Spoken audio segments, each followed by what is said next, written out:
Nasasaktan ako, pero tanggap ko na. Kakampi ni Carla Estrada ang publiko ngayon. Ito, sa unang pagkakataon, ramdam ko maging sa simoy ng hangin. Nakakampi ni Carla Estrada ang publiko ngayon. Ay, opo, No. nanay. Isang napaka-points na point. 10 points, ika nga, agad-agad. Diba? Kumbaga sa politiko, papogi. Ay, oo, sobra. Diba? Parang ganun. Sobrang Pero ganda. ito yung sa kanya, yung alam mo na, sincero siyang nanawagan sa mga tagahanga ni DJ Yes. na no hate, no bashing. Oo. Palagay mo sino ang pinariringgan niya doon na binabash at galit na galit ang mga fans ni DJ? Siyempre, sino pa ba? Yung siyempre yung naging malapit sa kanya minsan sa isang buhay niya. Kundi si Catherine Bernardo. Hindi niya binanggit yun. Hindi ha? niya binanggit. Wala siyang binanggit. Oo, wala. Pero ang sabi niya, maging masaya tayo sa tagumpay ng kapwa natin, Yes. ng ibang tao. Oo. Tama yun. Tama yun. Sa unang pagkakataon talaga ako, 100% kasama ko ni Carla Estrada sa kanyang pagsaway na ito sa mga tagahanga ng kanyang anak. At saka nakakatuwa yung ipagmalaki ninyo ang mga accomplishments ni DJ. Salamat. Yun. Ipagmalaki ninyo ang mga nagawa niya. Salamat. Pero huwag na huwag ninyong ibabash ang kapwa niya artista. Hindi ito ang klase ng suportang hinihingi namin ng mga Padilla. Yun ang Diba? napakaganda. Kasi isang pagpapatunay na hindi niya kinukonsinte ang sino mang babash, sasabihan ng mga negatibo sa anumang mga kasamang artista ng Kaya lang, anak ang niya. komento ng marami, sana daw noon pa ginawa ito ni Carla Yun Estrada. lang. Medyo napahuli lang po sa biyahe, ika nga natin, pero napakaganda pa rin po ng kanyang sinabi. At napakaganda nito sa kalooban ng iba pang mga artista na nababash nang walang kalaban-laban. Totoo. Diba? Kaya ito na ang senyalis talaga. Dapat ganito. May talagang titindig para manindigan na wag naman, tama yan. Wag niyong gawin yan kasi hindi makakaganda yan sa kasino. At kung siya na ina ni DJ ay kumontra sa ganito, syempre yung iba din mag-iisip na oo nga naman, di ba? Tama, oh. Kausapin mo nga si Carla ng Ingles. In English, kausapin mo si Carla. To Carla Estrada, that's a very good, What? That's a very good what? that's a very good, But- sign that you are told to the bashers that do not bash to the person that you have Nagkagulo-gulo na. Nagkagulo-gulo na.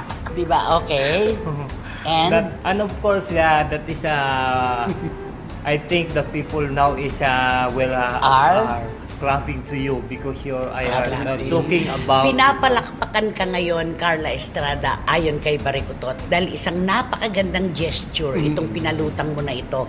At sa totoo lang harapan at talikuran, tama itong ginawa mo talaga. Na sana nga ay noon pa, kaya lamang, may kanyang panahon naman talaga ang bawat bagay, ang bawat tao. Sabi diba? nga nila, right timing. Oo, nasa tamang pagkakataon. At saka, hindi naman talaga dapat na ang mga tagahanga ng kanyang anak ay mambabash ng ibang tao na wala namang kinalaman sa problema, di ba? Correct. Kasi mas mabilis ang pag-usad kapag walang bit-bit na negatibo. Oo, mas maganda yon. Walang tagong sama ng loob, walang tagong galit, walang kahit ano, di ba? Yes. Okay, total sinabi mo na rin lang na sigurado yung baby fats ba? yung baby pass lang binabas kasi ng mga baser doon eh. Oh. Kaya nga, itutuloy natin ito ngayon kay Catherine Bernardo. Ayan na. Dahil nagpakita nga siya ng gilas sa kanyang sexy performance Ay, oo. bilang tagapag-endorso ng Century. Century. Oo. At sa unang pagkakataon po, palagay ko pangalawa na to kasi yung Christmas party ng ABS-CBN pero hindi nga lang ganito. Ay,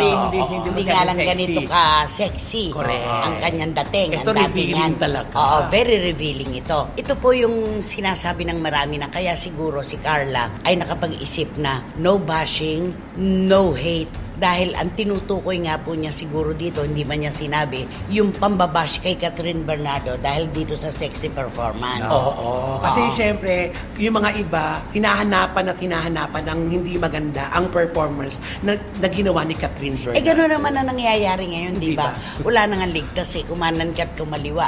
Gumitna ka, tumalikod ka, tumarap ka. Wala nang ligtas. Lahat hahanapan ng mali. Ay, Totoo. Di ba? Ganun naman talaga yung mga baser. Kung saan yung mali, doon sila tututok. Hindi sila tumututok doon sa positive side. Oo, tama naman yon, totoo. di ba? At eto po, total na may personal na rin lang yung mga bashers ni Catherine Bernardo, isa-isa na nating linawin, ano?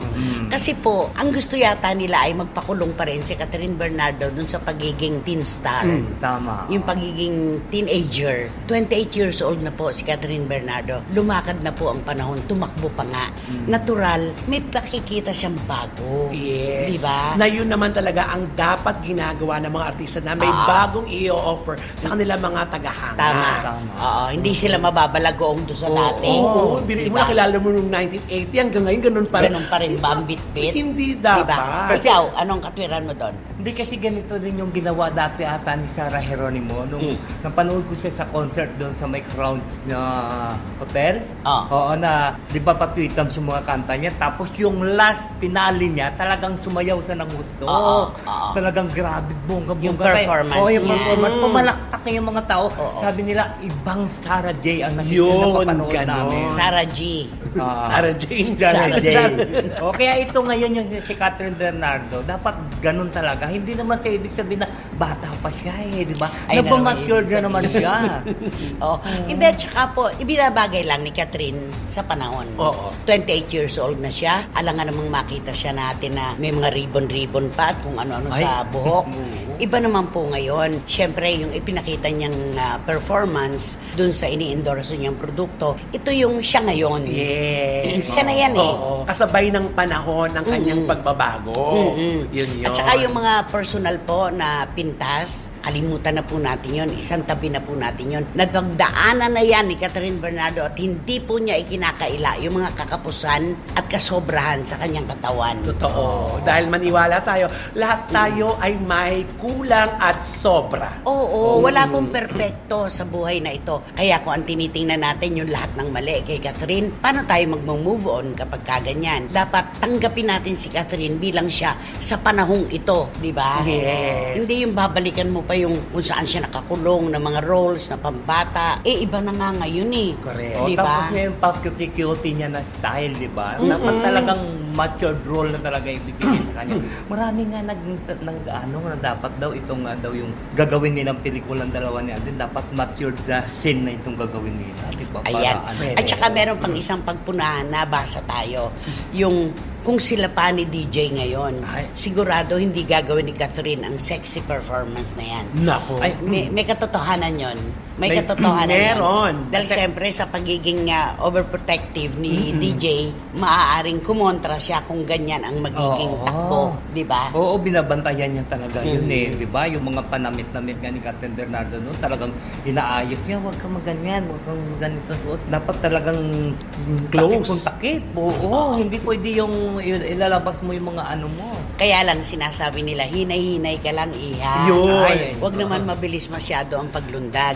Hindi naman ngayon at wala ka na sa hawla, ililipad ka naman ng todo-todo na ganito. Sa akin ala akong masasabi na mali sa ginawa ni Catherine. Kasi siya yung tinatanggap ko na bilang si Catherine Bernardo ngayon 28 na siya.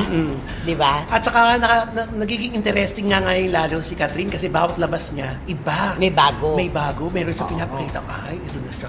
Ay, di ba? Naku, ganon. Oo. At wala naman pong perpekto, inuulit ko. Sino ba naman ang perpekto sa mundong ito? Lahat po tayo, meron tayong kakapusan, meron tayong sobra sa ating katawan. Kaya kung ano man po yung nakikita natin kay Catherine Bernardo, palampasin na natin yon. Tanggapin Oo, mo Di ba? natin. Natanggap nga yan ng milyon-milyon eh. Totoo. Oh, tapos yung iba ngayon kung ano-ano ang mga pinagsasasabi. Ano yung pintas kay Catherine? Ay, di ba yung sinasabi nga nila noon, di ba, na talagang pinag-usapan yun. Yung sabi nila, sakang daw siya, di ba, may pagkasakang. Tapos yung, para yung hindi daw masyadong kasi nung una parang hindi siya masyado nagbibihis, di ba, hindi yung mga sexy. Yung Oo. Nagbibihis siya pero Oo, hindi yung limited. sexy. Oo, hindi yan Kasi sexy. nga, protected nga siya niya. Oo. Overprotected niya kasi yung Oo. boyfriend niya. Ni DJ. Ay, ngayon, di ba, nakawala na siya. Kaya siyempre, nag-move on na siya.